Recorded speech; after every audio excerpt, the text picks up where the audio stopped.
go to this last, I noticed there's two parts to the lab today. There's two different PDFs. There's the online lab number 6, and then there's like basically the student guide for the same thing. So right now I'm looking at the virtual lab, the online lab number 6 instructions. Hopefully that's what you're seeing right now. It should say virtual lab 6, electron configurations and atomic size. Is that what folks can see right now? Yeah, I see that. Okay, cool. So if you have that, go to the last page, and it tells you how to get into that site that we're going to be looking at today. So basically, yeah, follow the instructions you see here, and hopefully you'll be able to get in there. Let me know if you're having a problem. So I've set up a class inside this website, and there should be room enough for everybody. And there's a class code here.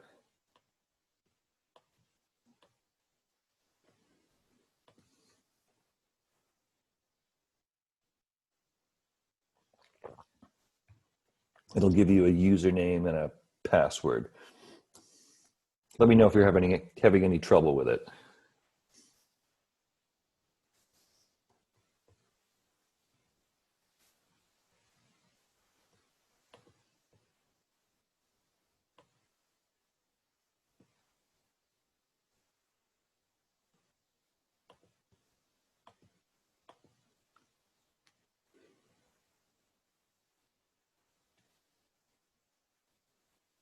It looks like we have to wait for an email, so it might take a little while. Oh, you have to go back and check your email for the... Yeah, it seemed to like verify. Oh, lovely. Okay. Yeah, almost done. Check your email, activate your free account using the link. Yeah, I figured it'd take some people some time to do this first part. Yeah, I didn't really want to do like that last time we did use the Indian website. Then we all had to get accounts, and I said I was gonna try not to do that again. But I had a really hard time finding like a really good simulation for electron configuration, and this one I found was the best one. So we'll give it a shot.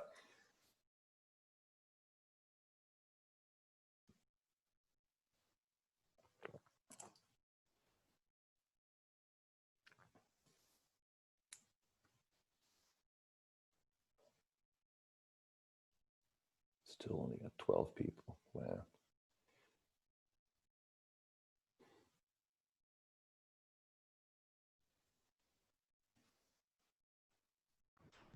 Professor, we get two categories. I'm guessing we pick parent. It says teacher or parent, count type.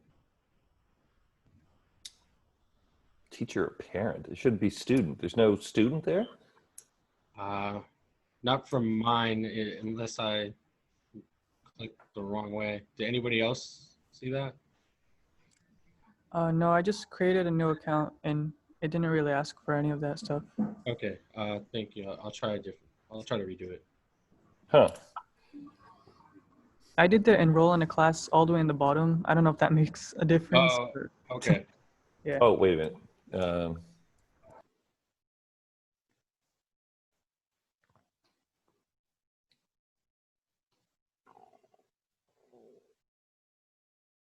Yeah, is it not in the upper right-hand corner of the page? Is it at the bottom? For me, I couldn't find it at the top, so it was all the way at the bottom under useful links. Yes, it is a rather useful link. Yeah, it's in the bottom. I got it at the top by sign in or whatever. It's weird you're getting taken to two different places.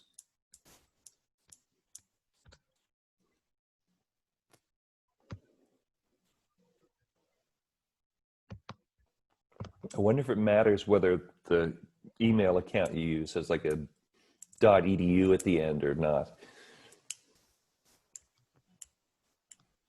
So if we signed in, there are some assignment questions there, right? Okay. Yep. Okay, got it.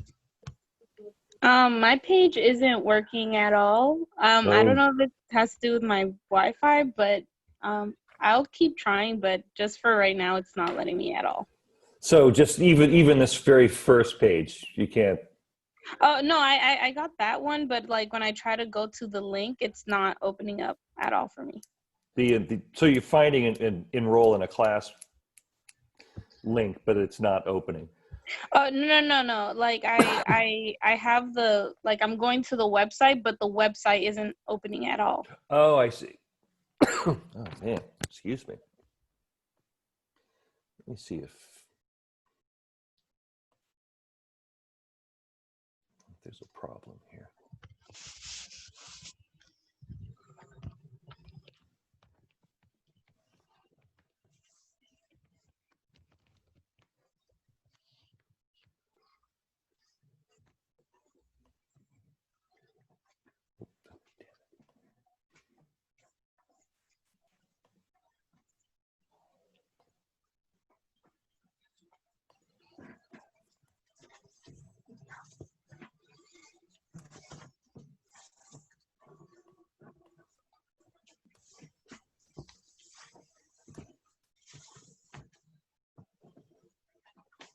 Okay.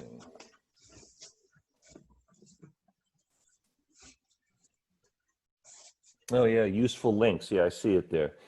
So you're not seeing a page at all when you go to explorelearning.com? No, not for mine. It's not. It keeps telling me that the page is unresponsive, but I don't really know what that means. What browser are you using? I'm using Chrome. I don't know if that. No, Chrome is good. That should be the one. Yeah, maybe it is maybe you have reached the limit of your bandwidth there. Yeah, I don't know. I'll keep trying, or I don't know. I'll see. Hopefully you can follow along with us and then come back. Yeah, like maybe if I get it to work like mid, I could probably try to catch up, but for right now, it's just not letting me. Okay. So how many people have been able to get in so far? Me. Okay. Let me open the chat.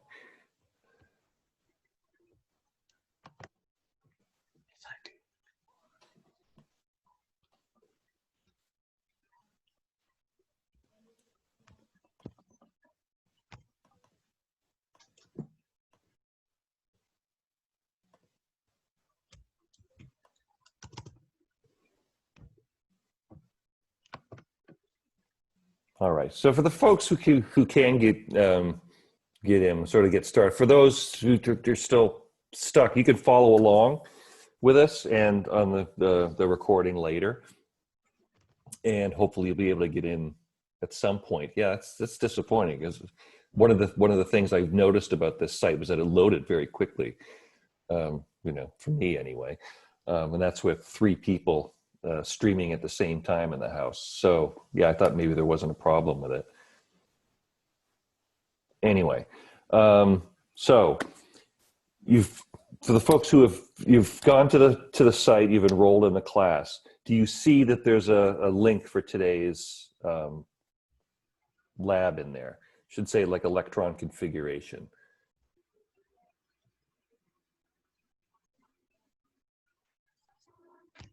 Has that come up? Does it have like 3 tabs, a periodic table, electron configuration? Exactly. Yep. That's it. All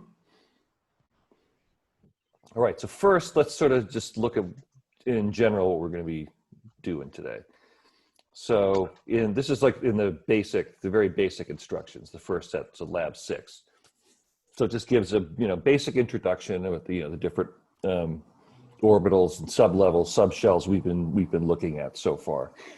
And then it also gives you the famous arrow diagram. Although interestingly, they have their arrows going up and mine going down. But you get the same idea. It's the order in which the different subshells are filled, and then how you would use that to draw an electron configuration.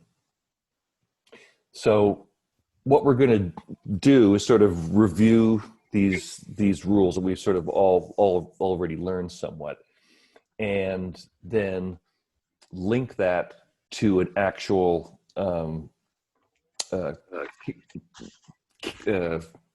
what we would use for a real chemical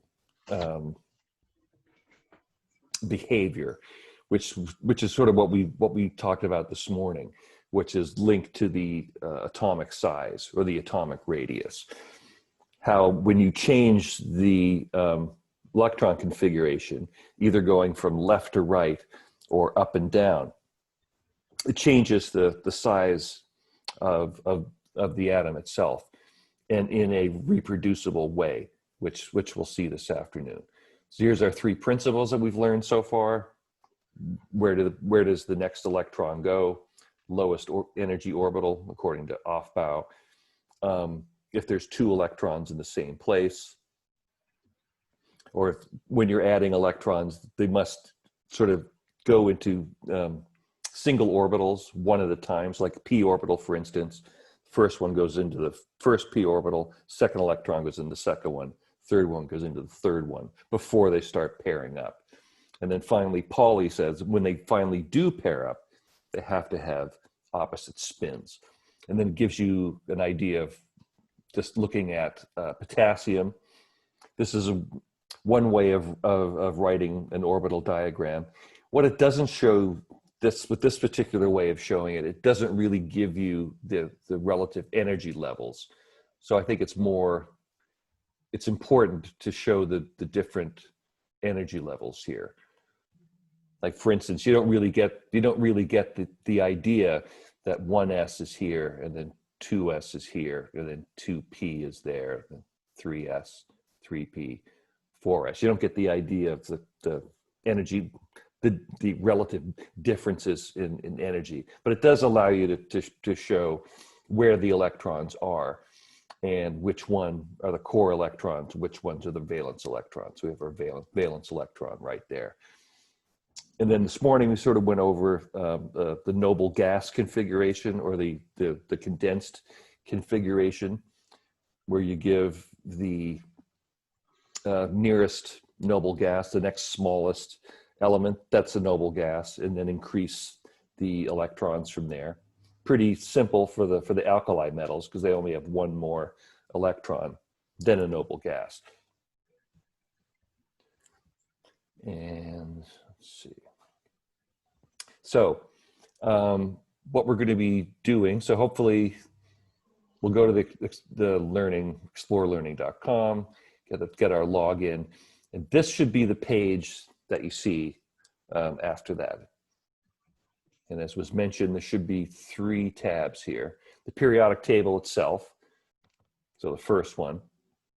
And then when you click on a particular element, in this case, they're clicking on magnesium, you go to click on the next tab, and then you get to put in the electron configuration for magnesium, and then check and see if it's correct. And if it isn't correct, it'll tell you that something's wrong.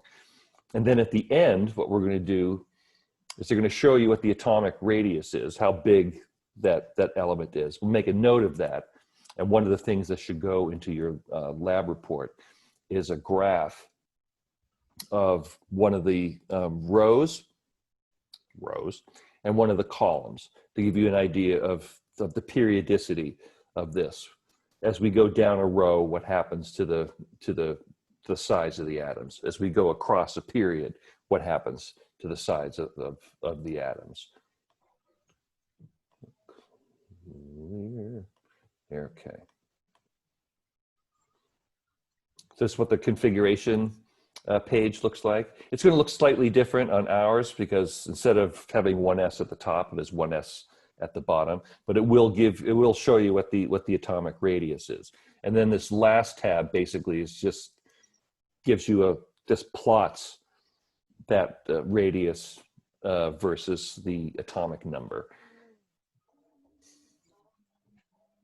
Oop. Clear. All right.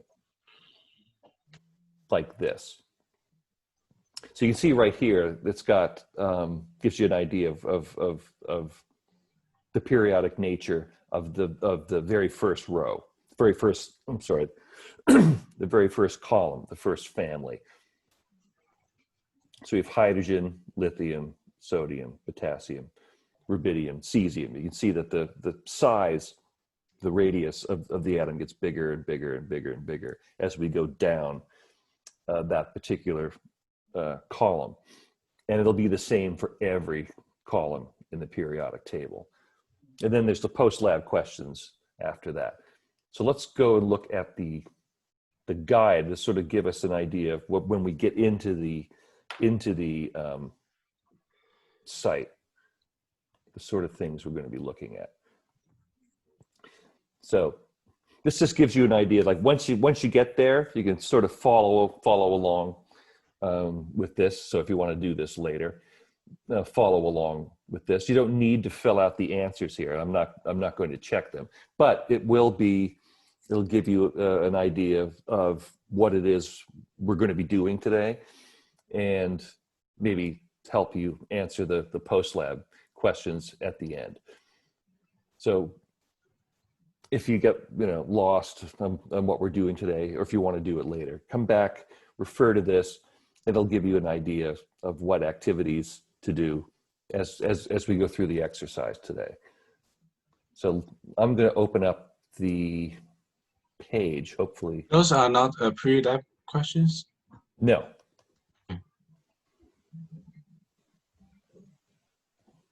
Okay. Oh, damn it.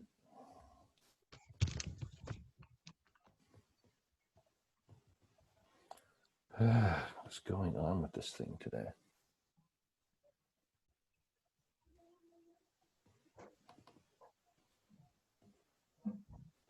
All right.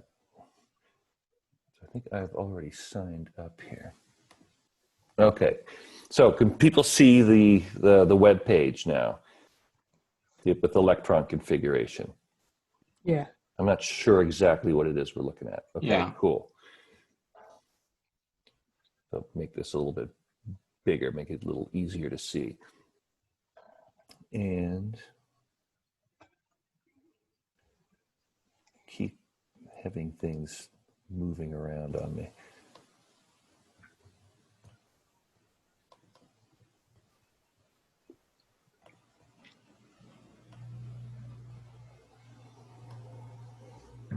Okay. So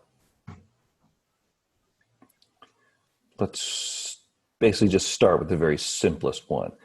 So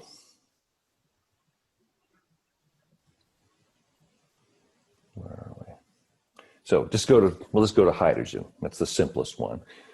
So click on hydrogen and then go to electron configuration. So just basically, where do we put our electron? So we know that we put it here, and then you could always just, so there we've added our electron. Now remember, this is going to be a Bohr model over here, so we're not going to see like the P and I still haven't found that excellent website. I'm still going to look for it. That shows you the relative sizes of the S and P orbitals. It was really, really helpful. So this is just going to be a Bohr model over here. So this is basically all of the electrons are going to be in circular orbits, and just give you an idea of how many there are circulating around the nucleus. So when we go, so that's 1s. When we go to helium, so we just go next element. You can see the next element here is helium. when we click and add the next electron, so basically you already know where the next electron's going. Where should we put it?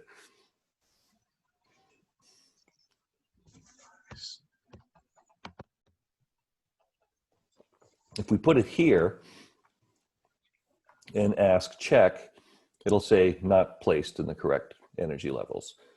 So that means we can click on this one again and it gets rid of it. But watch when we put the second one into 1s, it automatically shows the right spin. So it follows the rule. When there's two electrons in the same place, it follows the rule. And we can just keep going. The next element's lithium. Lithium is the very first, is basically the second element in the first column. First one being hydrogen, second one is lithium. Where do we put the next electron? The second shell. Mm-hmm. Which is, what would be the name of it? 2s. 2s. So 2 is the shell, s is the subshell. So we put it in 2s. Now notice how this looks the same as hydrogen did. Hydrogen had a single electron, but it was in 1s and pointing up. So basically, we usually put hydrogen on top of the alkali metals, even though it's not really an alkali metal. It's special in that it can add an electron or lose an electron. None of the other alkali metals do that. All the rest of the alkali metals just lose this single electron, because the difference with hydrogen is that if hydrogen adds a second electron, it now has a completely filled shell. The other atoms, lithium, sodium, potassium, as they go down, if they add a second electron, they do not have a complete shell. Notice that for lithium to have a completely filled outer shell would need to fill in 2s and all of 2p as well. So that's why hydrogen is unique in that regard. Sort of hydrogen sometimes is placed on top of the alkali metals, but it sort of has like a box around it saying that, this is unique. It's different from all the other metals, and it's a gas. None of the other alkali metals are a gas. So, there's that as well. So and then we just, as we go on, we just keep adding electrons. So let's go all the way to sodium. And we can, the other thing is, do they give us an atomic radius here? Oh, for some reason, we're not getting an atomic radius. Oh, here we go. When you hit check, if your electron configuration is correct, it will give you an atomic radius. And for some reason, it sort of blocks out some of it. But we can see that the atomic radius here at the bottom is 167 picometers for lithium, which is quite a lot more than helium. Let's go back to helium, and you can see the difference. So helium is over here. Back to electron configuration. I'll remove that. Hit check. And look at the size difference. So helium is 31 picometers. 31 picometers. We add one more electron. So that's a filled shell number 1, right? So helium is a completely filled second shell. We add one more electron to make lithium, and it goes from 31 picometers all the way to 167. So you can see the huge difference in size. It's basically, it's more than 5 times bigger. atom, even though there's only a single electron difference. And so you can see that when you remove that electron from lithium, the lithium ion then shrinks back into a very, very small atom, even smaller than helium. Can anyone say why? Can anyone tell me why the lithium ion would be smaller than helium?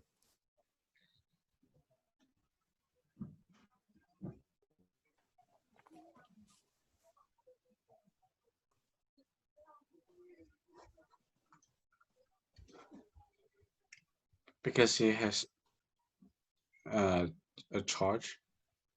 The electron goes away. Mm-hmm. And if the electron goes away, the radius would get smaller. Why? They both have 2 electrons. Lithium has more charge that will attract the electrons into it. What charge? So the nucleus would has positive charge to attract the electrons more together, like more closer. Right. Yeah. So helium has only 2 protons pulling on 2 electrons. Lithium ion has 3 protons of positive charge pulling on those same 2 electrons. So lithium's going to, since it has a larger nucleus with more positive charge, it pulls on those electrons even more. So we would say that basically the nuclear charge of lithium is higher and it pulls on those electrons more. And that's also going to give us an idea of what happens as we increase the number of protons in the nucleus as we go across a period. So let's have a look at that. Let me clear some of this up.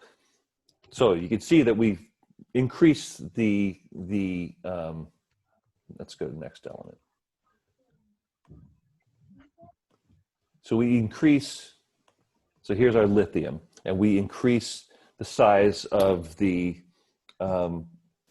atom tremendously. Now, what happens when we go to the next element? Where does that, anyone want to make any predictions on the size, what size that atom is going to be? Is it going to be bigger or smaller than lithium?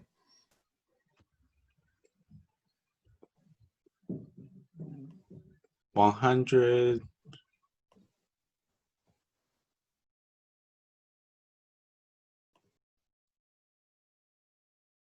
So without checking, Like 100, 120? no, I just want to, based on what we learned this morning, is beryllium going to be a larger Smaller. element? Anybody but Raymond, I know you know. Let somebody else join the conversation. So is beryllium going to be larger or smaller than lithium?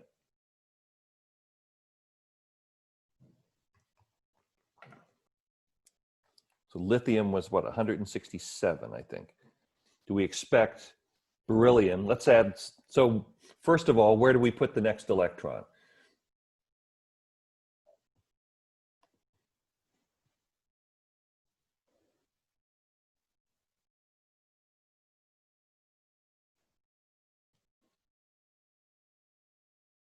You have 4 electrons to put in beryllium. Where do we put the next one?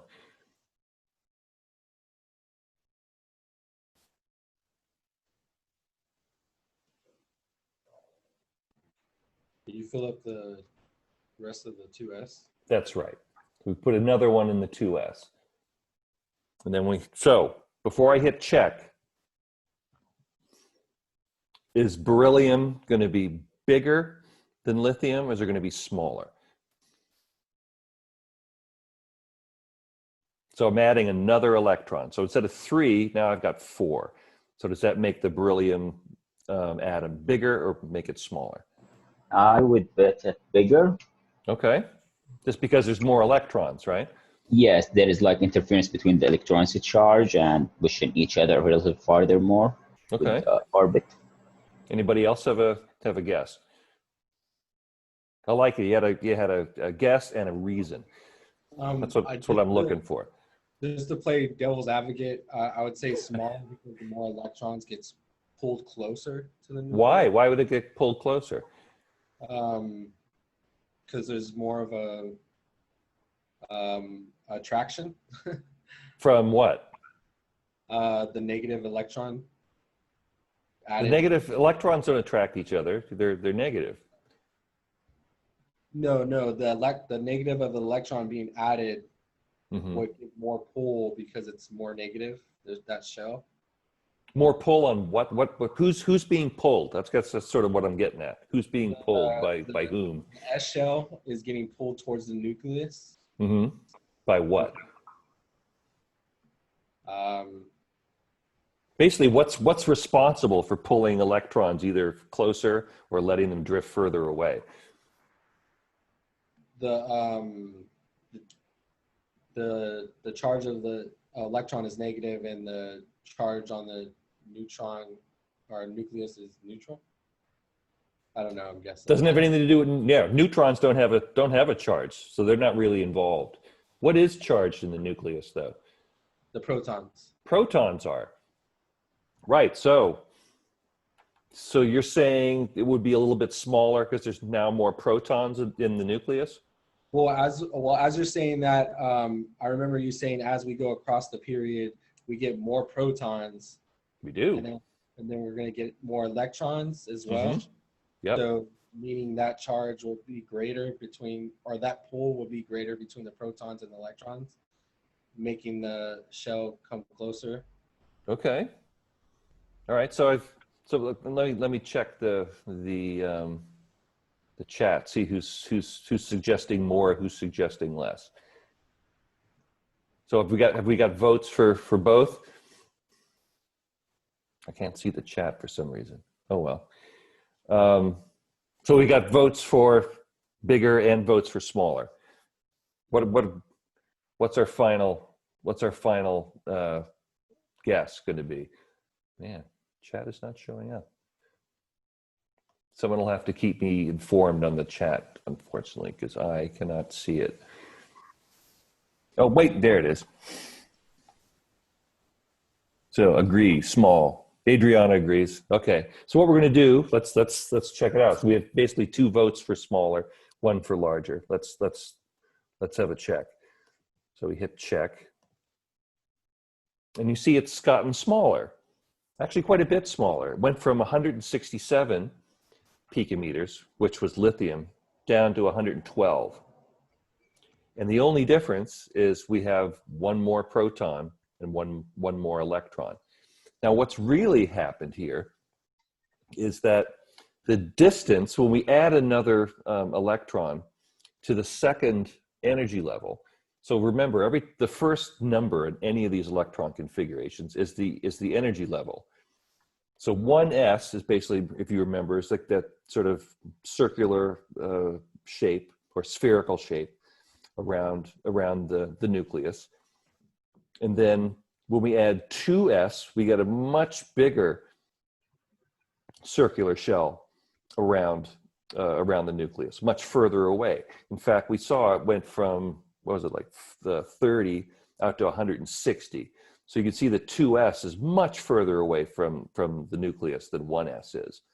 But that's when we add the second electron, it stays in that location. It doesn't get any further away. It stays in that location. So it doesn't move further away. But what we've done is add more pull to the nucleus. So now we basically have 1/3 more pulling power than lithium does. We've added another proton. So now we've increased the pulling power of the nucleus by 30%. And so it pulls those two electrons that were further away in 2s closer to the nucleus. Now that we start adding p electrons, let's see if it gets any bigger or any smaller. Let's go to the next element. So what's the next element after beryllium? What's number 5?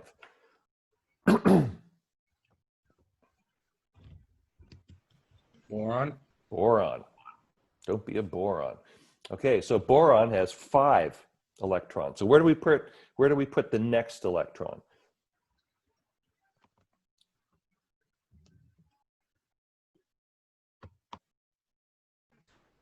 Two P.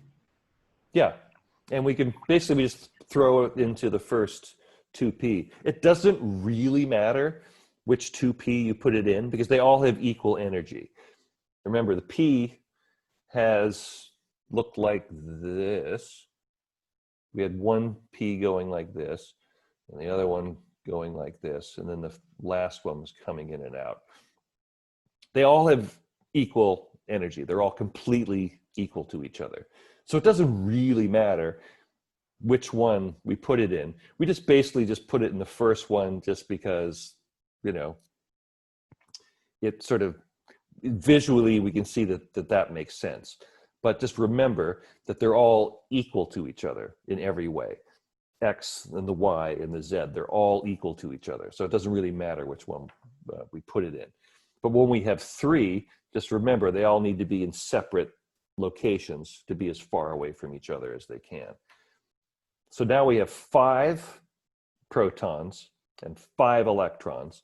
So is this now going to be bigger or smaller than beryllium? Because now we're putting them into a new subshell. Instead of S, now they're going into P. So that may change whether or not this is bigger or smaller. So what do we think? Is it going to be bigger than beryllium or smaller than beryllium? That should be bigger, I believe, because we Okay. have an extra level of energy now. Mm-hmm. Yes, 2p is a higher energy level than 2s. That is true. But the question is it any further away from the nucleus? Let's see. So you think it'll be larger? Anybody think it'll be smaller?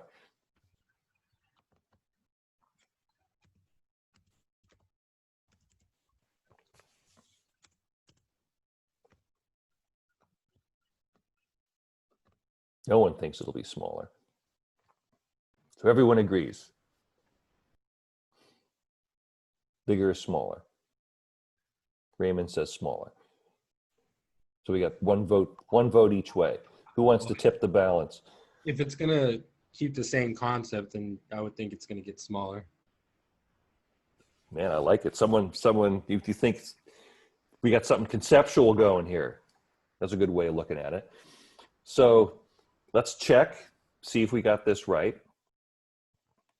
And, oop, it got a lot smaller. Well, not a lot smaller. It got significantly smaller.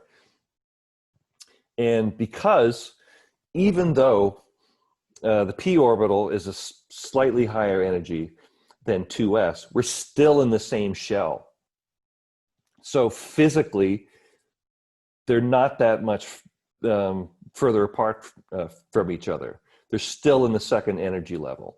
And it's the energy level that really determines how far away electrons are from the nucleus. The subshell determines how they're organized once they're in that shell, but it doesn't really determine how far away they are from the nucleus. That is the first number, the principal energy level or the shell. That determines how far away an electron is physically from the nucleus. The second one, the subshell, tells you how it's organized inside that shell. So boron, so lithium was the largest one of the first that we've seen so far in the first period. And then boron was a little bit smaller. Or then, sorry, beryllium was a little bit smaller. And then boron was a little bit smaller. Next is one of our all-time favorite elements. So what's the next element?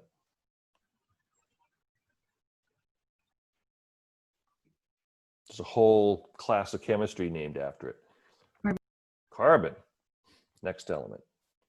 Carbon. probably the most, I don't know, next to water, next to oxygen and hydrogen, probably the most important element on Earth as far as we're concerned is carbon. So it has 6 electrons. So where does the 6th electron go?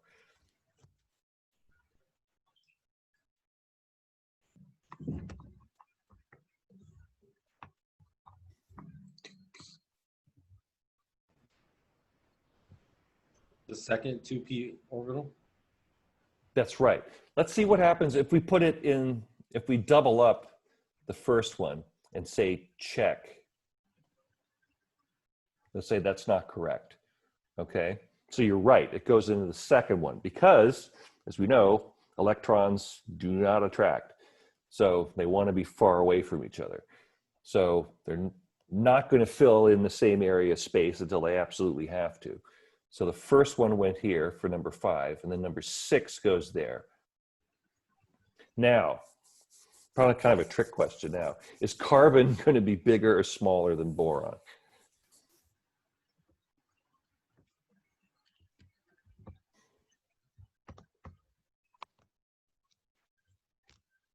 Without Googling. No Googling. Well, you said it's a trick question, so I'm gonna guess it's gonna be bigger. I shouldn't have said trick question. If you're changing your mind, man, you've been the voice of reason so then far. it's smaller. And you've been the voice of reason for getting bigger. Now you guys have flipped around. Interesting. Okay. Well, if you didn't say it's a trick question, I would assume that. Yeah, but I may have just said a trick question because I'm a bastard. You don't know that. Well, I would assume that my first thought it was in the same show, so it's going to get smaller. Right. Okay. So what do we think? Let's hit check. Even smaller. So yeah, basically what we're doing is we keep adding electrons to the same shell, basically the same distance away. And at the same time, we're increasing the size of the nucleus. We're adding protons to it. And so one of the things that we sort of didn't really talk about much, we'll talk more about it when we talk about ionic bonds, is that charges are, the attraction of charges is affected by 2 things. One is the charge itself, how big the charge is. If something has twice the positive charge, and the other thing is 2 negative charges, they're going to attract each other more than if they had a single positive and a single negative charge. What's the second thing that affects the attraction between 2 charges? Anyone tell me?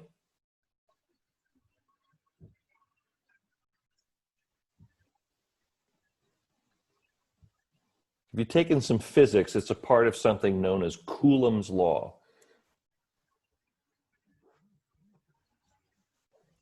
Coulomb. As again, another genius chemist with a French last name. Not saying anything about myself, certainly. So 2 things affect the attraction of opposite charges. One is how big the charges are. The bigger the charges are, the more they attract. What's the other thing? I think the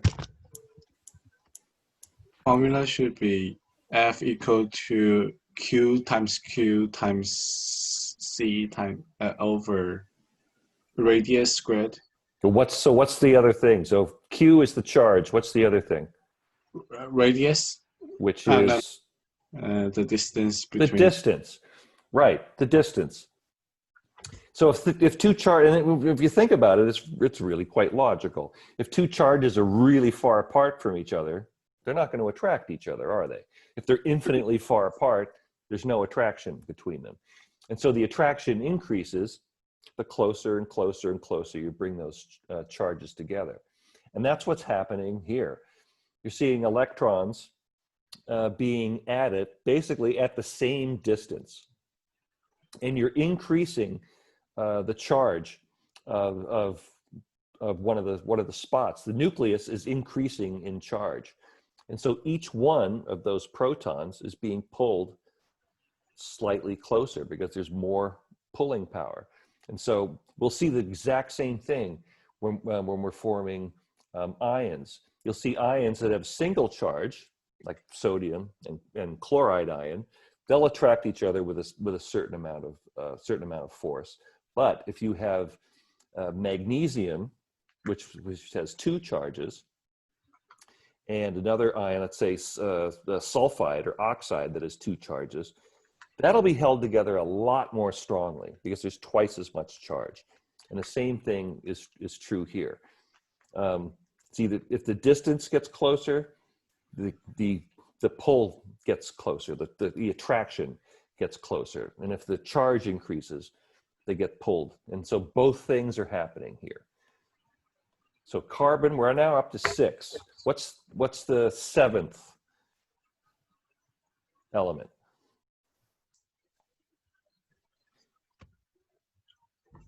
We're adding 1 more electron. So we go from carbon to another very important biological atom.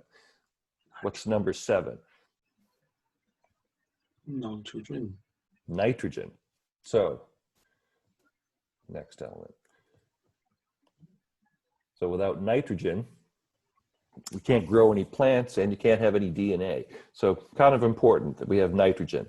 So where does the next electron go?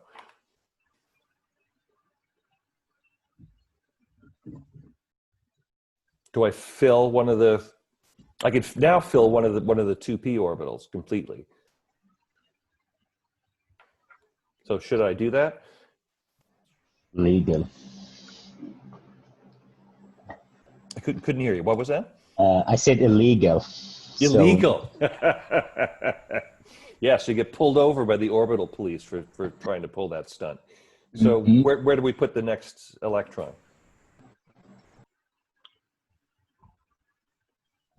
Put it in 3s.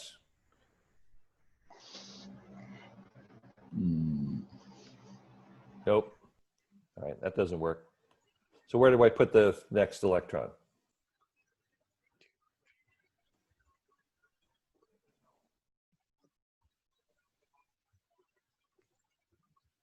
Someone tell me.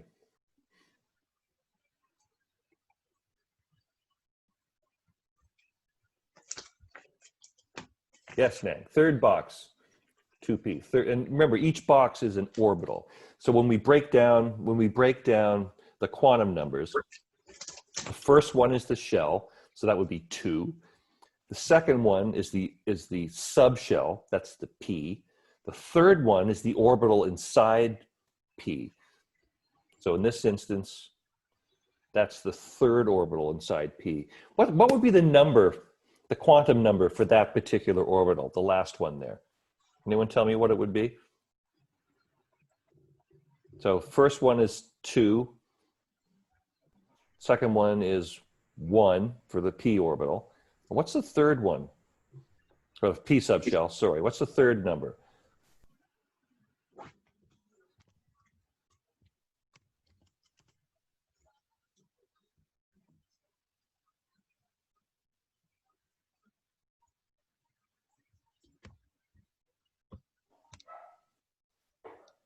What would be the number associated with this orbital right here?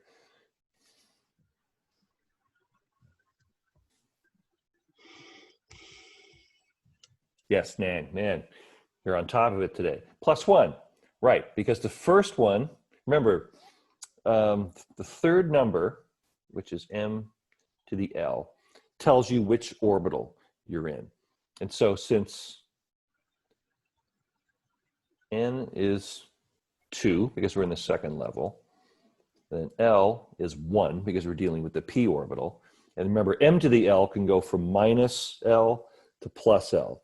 And so it can go from -1, 0, and +1. And remember, these are the physical addresses for each orbital. So we can actually write them down. So that's, first one's -1, this one's 0, and that one's +1. So we can give them actual physical locations. So nitrogen, bigger or smaller than carbon?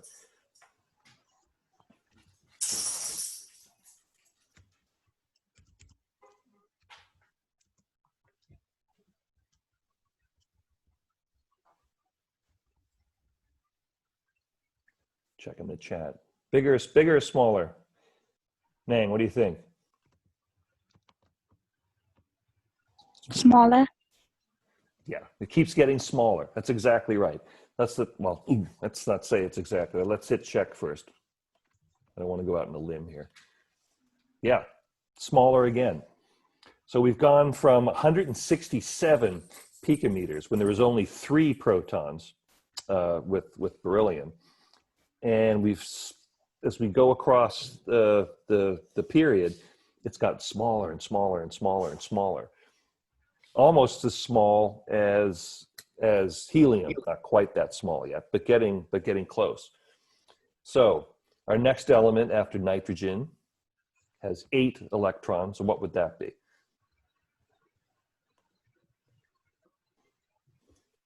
Oxygen. Yes, yeah. Rather breathy oxygen.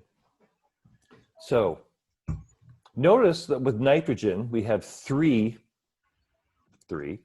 electrons in the highest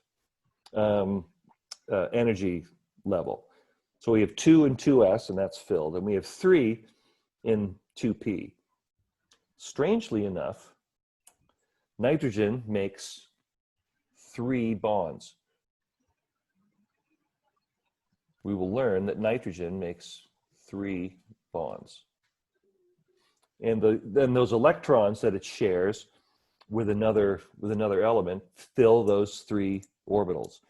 Now that we've added another electron with oxygen, and where do we put the oxygen electron? Where do we add that? Excuse me? Yes. So nitrogen is a half filled with the 2p, right? Mm-hmm. Would nitrogen be relatively stable? No, not relative. No, you don't really get into that. Remember, the difference in relative stability just means just that. It means it's a little more stable than the element next to it, but it's not. I wouldn't say it's a stable element. As a molecule, it's extremely stable, but as an atom, it isn't. No. So you could say it's like tiny bit more stable than just a carbon atom by itself, but by no means is it a stable atom. It desperately wants to form 3 bonds and fill those, or form an ion, one or the other. Okay. It's much more stable as either a -3 ion, nitride, or forming 3 covalent bonds with another nonmetal. And we'll talk, the next chapter is all about bonding, covalent and ionic. But the key sort of thing that I want to point out here is that because it has 3 electrons in its outermost subshell, when that is filled, it becomes stable. So it's going to form, that's the number of bonds it's going to form. Now that we have oxygen, where does the next electron go? In the -1, 0, or the +1?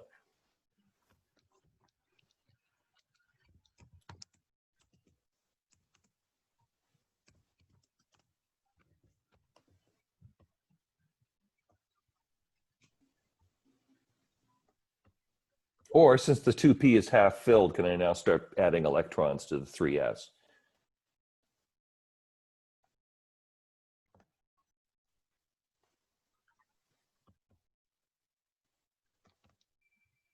Where do I put the next electron?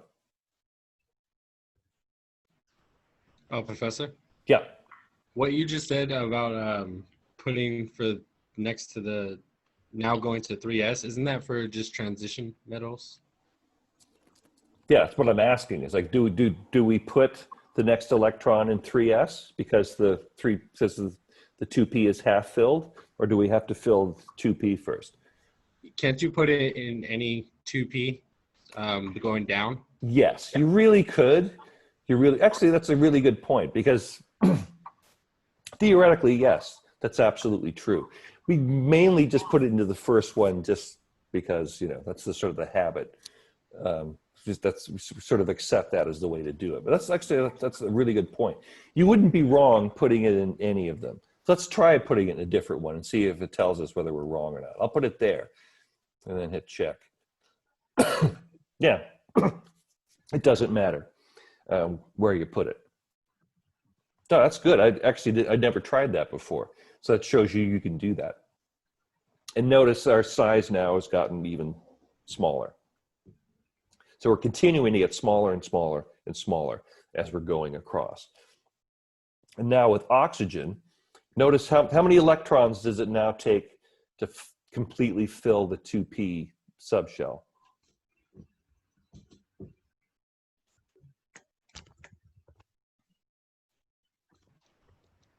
You need some more.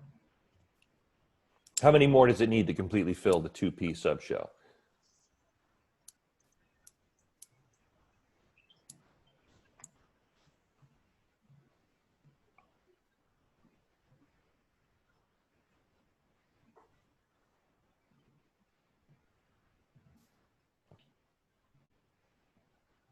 It's got 6 electrons in its outermost energy level. So its outermost energy level is 2, and it has 6 electrons in it. How many more electrons does it need to completely fill that energy level?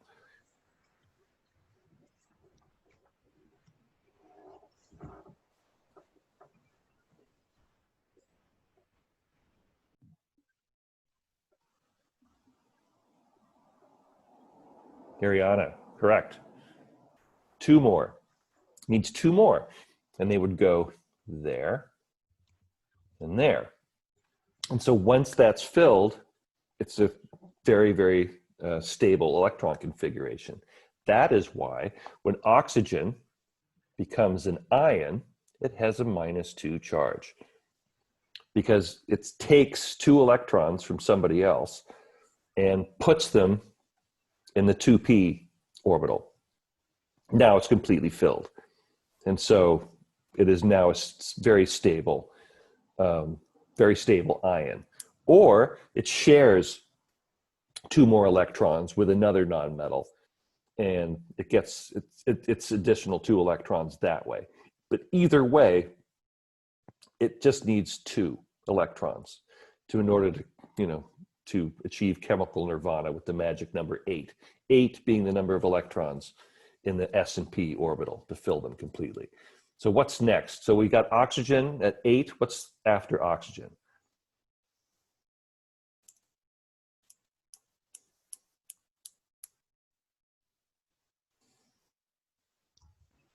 Fluorine. Fluorine, good old fluorine. Next element. Our old buddy fluorine. So where does my next electron go?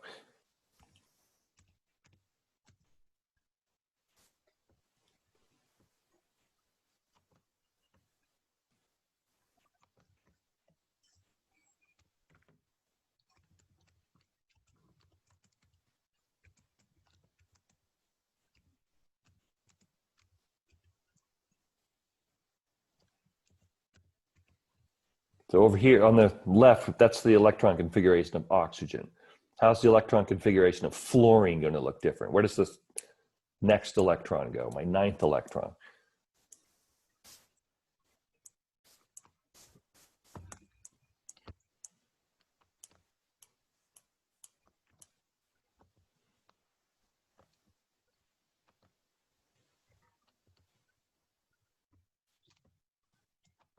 The 2p orbit? Does it matter which one? No. Not really, no. We get added either in the -1 or the +1. Doesn't matter, either way. Just for grins, just put it there. And let's check. So again, is fluorine going to be bigger or smaller than oxygen?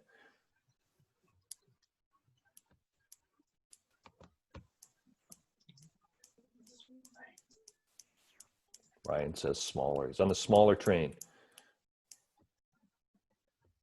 Everyone thinks it's going to be smaller pretty much at this point.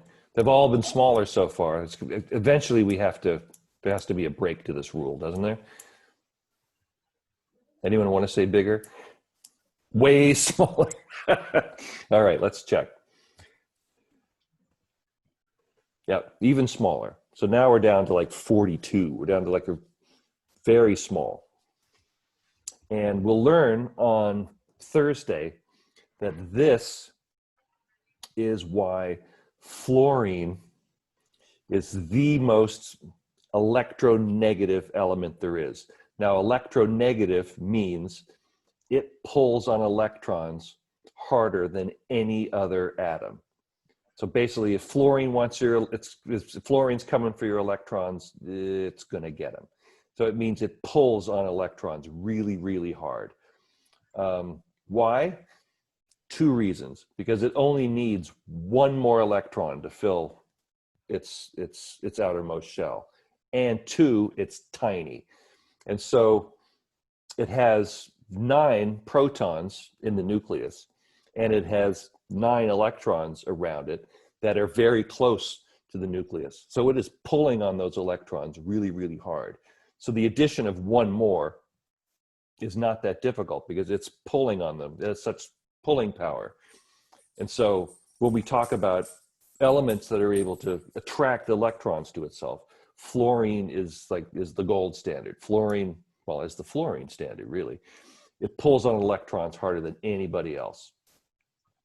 So now we get to the end of the second period. And so what's the 10th? Remember, whenever you get to the end of a period, what kind of element do you end up with?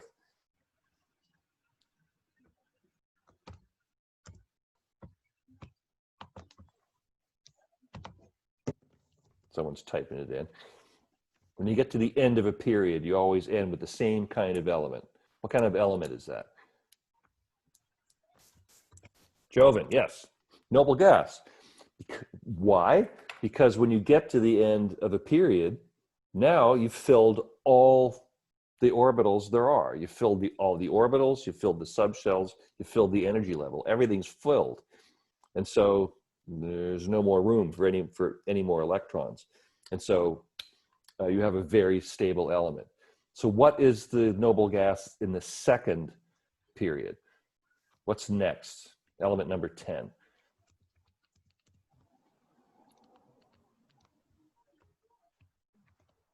Yeah, Jovan, you're on top of it today. Yes, our old friend neon. So there's only one place to put another electron, so there's not going to be too much arguing. We fill up the 2p at this point. Would everyone agree? When I put in the next electron, there's no other place to put it.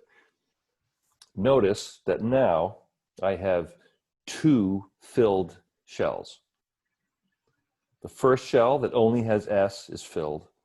The second shell that is S and P is also filled. There's no more room for any more electrons. And so what's the size of neon going to be compared to fluorine?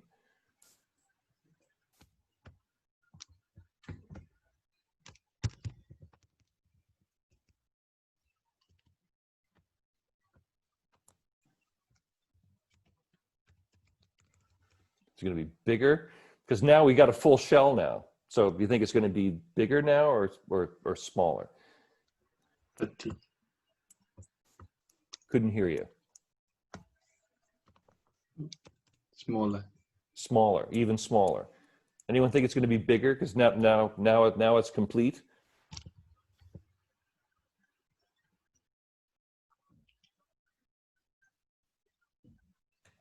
No one wants to take a guess there.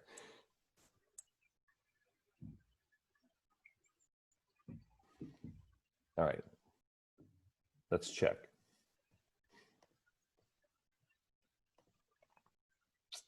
It's even smaller.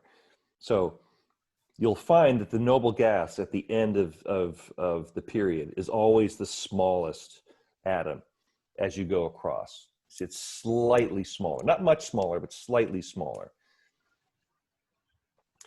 But you will, when we talk about electronegativity and the ability of that atom to pull on other electrons, neon is not nearly as electronegative as fluorine is.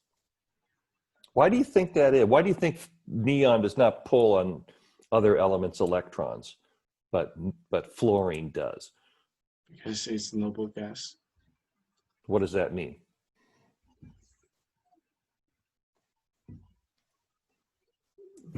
It is stable and it wouldn't pull any electrons or give electrons away. Yeah, so it pulls on its own electrons, but it doesn't pull on anybody else's because it has a full set. And so it does not involve itself in reactions of any kind. Excuse me. Yes.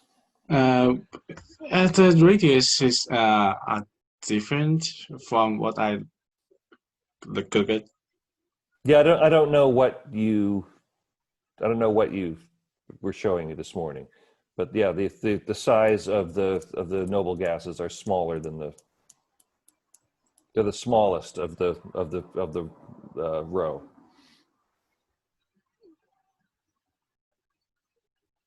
So I don't know what information you had there, but yeah, they're smaller. Okay. So we got to the end of that row. So now when we go to the next period, because now we're going to add a new energy level. We add an energy level when there's no more room for electrons in the energy level we're at. So the first energy level, there's only room for 2. When we want to add another electron, we have to move up. Now we've completely filled 2p and 2s. Those are the only subshells available in the second level. So when we add another electron, we also have to add another shell. And when we add a new shell, we always start with the S subshell. We fill that one first, and then we go from there. So what's the next element after neon?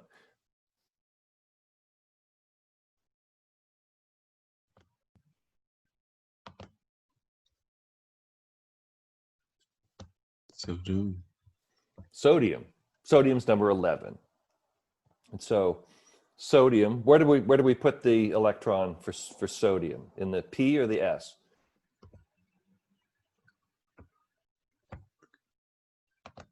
S. S. Yes, we put it in the S orbital. So the question is sodium going to be bigger or smaller than neon?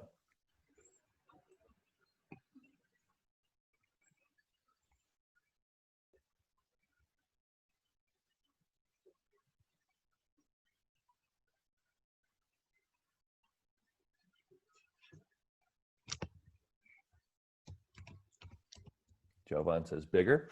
We have any other votes for bigger? Ferris says bigger. Okay. And oh, I thought there was an exclamation point, question mark. Damn. I thought you were like definitively saying it was going to be bigger. I'm going to be proud of you. Yeah, now notice on the Bohr model over here on the right, it is not to scale, but notice when we add an additional electron, it's further away than the others. Notice how that one electron, all sort of by its lonesome, is further out than the others. So we've got the inner, we've got 2 in the inside, and then 8 further away from that, and then this 1 sort of by itself that's further away. So that's an indication that we've added a new shell, a new energy level, and that those electrons are going to be further away. But the question is it going to be much bigger than neon or just a little bit bigger? Like a lot or a little?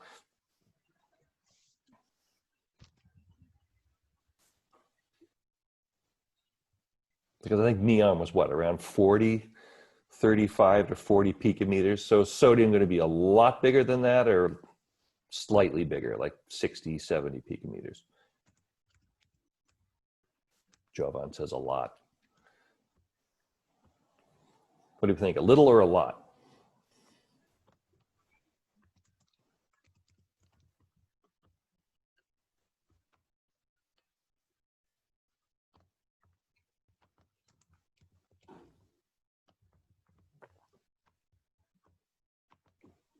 All right, we got lots of votes for a lot. No, man, nobody wants to stick their neck out and say just a little bit bigger. Okay, fair enough. So let's hit check. So hit check and see if we have the right. Oops, why isn't it check? Oh, because I didn't go to next element. Duh. Okay, next element. There we go. Now I'll check. It's a lot bigger. You can see it went from about 40 picometers to 190. So it got much bigger, almost like 4 times, 5 times bigger. Because as the energy levels add energy levels, they get much further away. The elements get much, much bigger. So if you remember, if you've been, hopefully you've been writing these down, which is going to be bigger, lithium or sodium?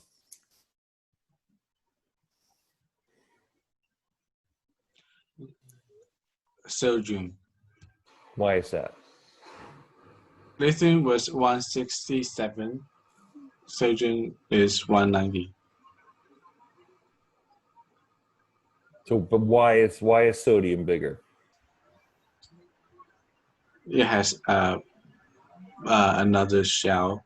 Right, we've added another energy level. So we started putting electrons further away. We've moved them further away. But you can see that the difference between sodium and lithium wasn't that large. One was like 170 to 190. That difference really isn't that big. But there's only 3 protons in lithium, and there's 11 in sodium. So the pull on the sodium would be higher. So, and notice that once we started adding more and more protons in the second energy level, it shrunk and got much smaller till we got all the way to neon. Now that we're going to add another proton, what's the 12th element?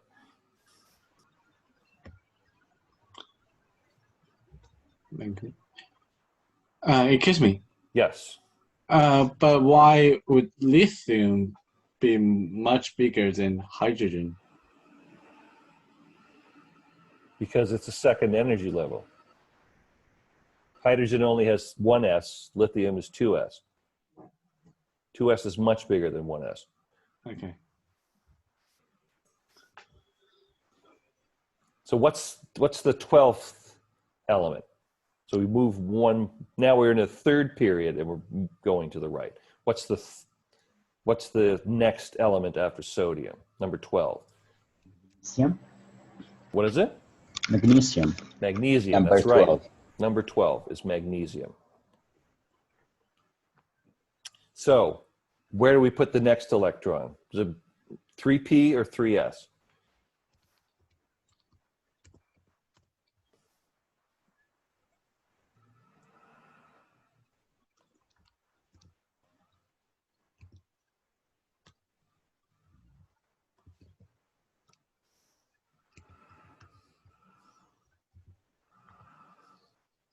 So I put it in the 3s or the 3p?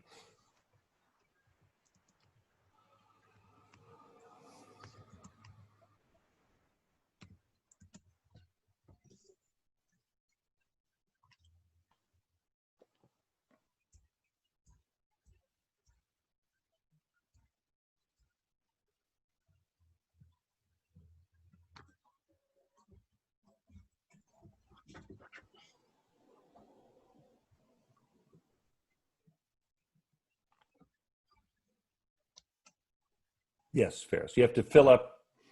3s is lower. It's a lower energy. Remember, that's one of the rules. Which rule was that? Where the electron has to go to the lowest energy orbital that's open. Whose rule was that? Off-bow. There you go. Got to go to the lowest energy level. And the lowest energy level that has a spot open is 3s. So we'll put our second one into 3s. And then notice automatically it has an opposite spin. So the first one, we always have spin up. Second one, always spin down. Now, as I mentioned in class this morning, you might look at this and say that, well, magnesium should be stable because notice all of its subshells are filled, right? 1s is filled, 2s is filled, 2p is filled, 3s is filled. They're all filled. Magnesium should be a stable atom by itself. But remember, to be truly stable, the shell has to be filled, not just the subshell. The whole shell, the whole energy level needs to be filled. And what we have is S and P both need to be filled as well. And so it's not completely filled yet. And so it won't achieve stability until it either fills everything or goes backwards and gets rid of some electrons. So what charge do we expect magnesium to adopt? So when magnesium becomes an ion, what do we expect it to, what charge do we get on magnesium?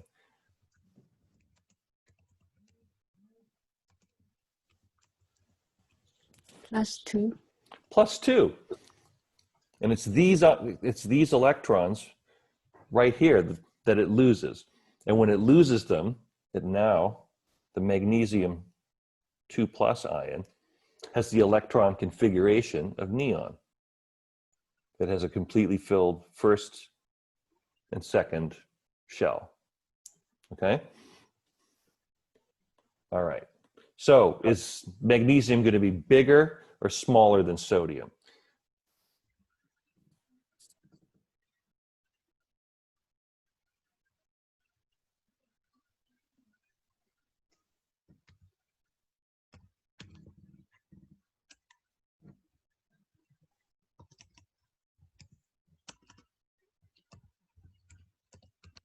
Smaller. Smaller. Let's see. So, but I can't remember. Sodium was, what, 190, I think? Yeah. Let's see. Check. Yep. A little bit smaller. And so basically, go across the entire row. And basically what you want to, so one of the things you want to do for the lab is to see how the atomic size is affected by going up and down a row, a column, or group, or a period, and how is it affected going side to side across. Sorry, up and down in a column or a group, or side to side in a row or a period. So collect that data, make a note of the atomic radius for each one, and then you'll want to make a graph, one with a particular group. It can be any group you want, or and then a row. And it can be any row you want. Just show what the pattern is as you go across. Okay. Any question what we've done so far? Can we just screenshot the atomic radius graph for that part? If you can put them all, yeah, like this just basically just gives you, oh yeah, it gives you all the ones we've done so far. Oh, that's good. Yeah, so you could. Yeah, I ended up doing. If you have a whole row or a whole column, yeah, you could do it that way. Okay, thanks. Yeah.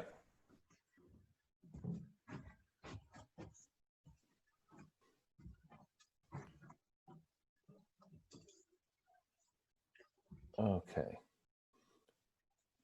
Now, there's a couple of questions at the end of the student guide for some of the configurations for some of the larger some of the larger elements, basically just to get you familiar with the order in which we fill up the other shells. So notice we don't get to, when do we start filling up the d orbitals? At what point do we start filling up d orbitals? What elements do we need before we get to the d's?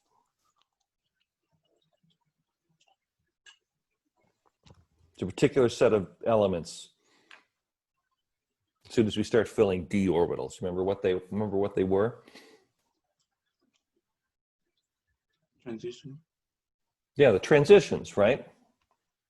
Because if we look at these as blocks, remember that this was the S block because there's 2 rows. And then this was the P block over here because there's 6. And then in the middle of the periodic table, there's the D block because there's 10 of them. And on the bottom, at the lanthanides and the actinides, like sort of rare earth metals, and there's 14 of those, and that's the D block. And there's 14 electrons from one end to the other. So basically, I think some of the questions on the online lab involve orders on the D. If there is, you can use this tool here to figure out what's the order of filling in the D electrons. So is there any questions about what you're expected to do with this particular lab? I know it's a little open-ended. Basically, just sort of want you to sort of, once you have access, go play around with it, add the electrons, figure out. You basically need to get the size of a row and a period. No, I mean a column and a period, and answer these questions down here. Once you figure these assessment questions, once you figure you've gone through, you can answer the assessment questions and just hit check your answers. Okay. And as far as the lab goes, title, date, purpose, should have some fairly straightforward work with that, with the 2 handouts as far as purpose goes. The procedure, what precisely you did. Data table should have the two graphs in it, and then conclusions about what you've learned, and then answer the post-lab questions. Yes, Nick. Before we started, you showed a page that did like a step-by-step. That wasn't the lab report. That was something else, right? I was just wondering where that was. Oh, so yeah, there's 2 handouts. Okay. The first one was it was basically like an overview of the whole thing. And then the second one, which is basically like the student guide, is more of a step-by-step of what you're expected to do today. Okay, and that's just on Canvas? Yeah, they're both on Canvas. They're both under the virtual labs module. Yeah, I posted those this morning before class. And I had one last question. Sure. Recitation on Thursday, are we going to be reviewing for the exam? Yes. Or is it? Okay. Yeah. So yeah, Thursday, make sure you come with questions. So yeah, I'm just not going to pull out. I'm just not going to start with recitation 1 and just go all the way through because a lot of this stuff you guys know already and you don't want to review. So I need to know what it is you're having trouble with, what questions that you found in the book or you found online or found somewhere that you don't get, and we'll work through the answers, how to get to them. And so we'll spend as much time as we need to on Thursday. We'll hang for as long as you need. So for the lab report, what 2 graphs were you referring to? Oh, so a graph of basically a graph of atomic radius, one for a row going across and one for a group going up and down, showing the relationship between the atomic number and the size. Okay, and so as someone asked before, if you put them all in this graph, you can just take a screenshot of this and submit that. And then just submit that. Yeah, Okay. or you can draw it yourself. And then you also want us to submit the one with it, the student expiration sheet? No, No? no. Just Okay. answer the post lab questions. Okay. I would like you to answer the questions at the bottom of the page, the assessment questions. Answer those. I mean, you should be able to knock those out pretty easily. And Okay. then and the post lab questions are basically a review of like what it is you've learned so far doing this particular exercise. Okay. Okay, thanks.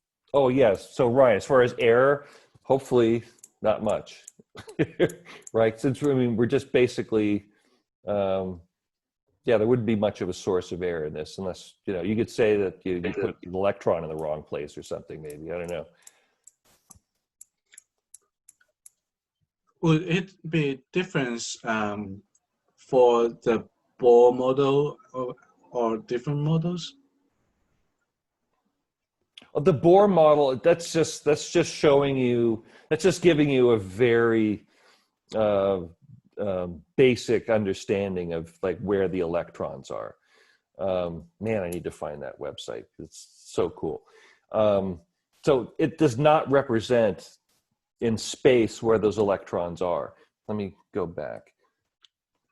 Like for instance, and look at the second, so the first energy level, we've got 2 electrons sort of going around in the circle. And in the second energy level, we've got 8 electrons going around in a circle. And we know that that's not the case.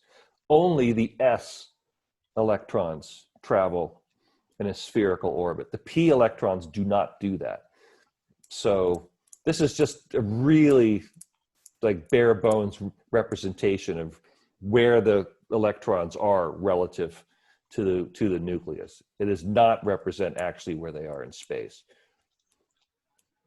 That would be the S, P, D, and F.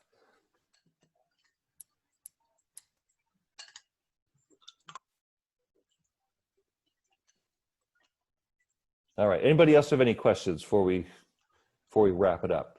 So yeah, you can finish this today. So unlike the other sort of labs we've been doing, you can come back and do this one anytime. It's not going to change, like the other ones. Where we were doing either the you'd get a different unknown acid or something else every time you refresh the page. This should be exactly the same whenever you come back to it. So you're going to get the same electron. I mean, they're not going to change the electron configurations on you. At least I hope they don't. And the atomic radii will all be the same. So you got that.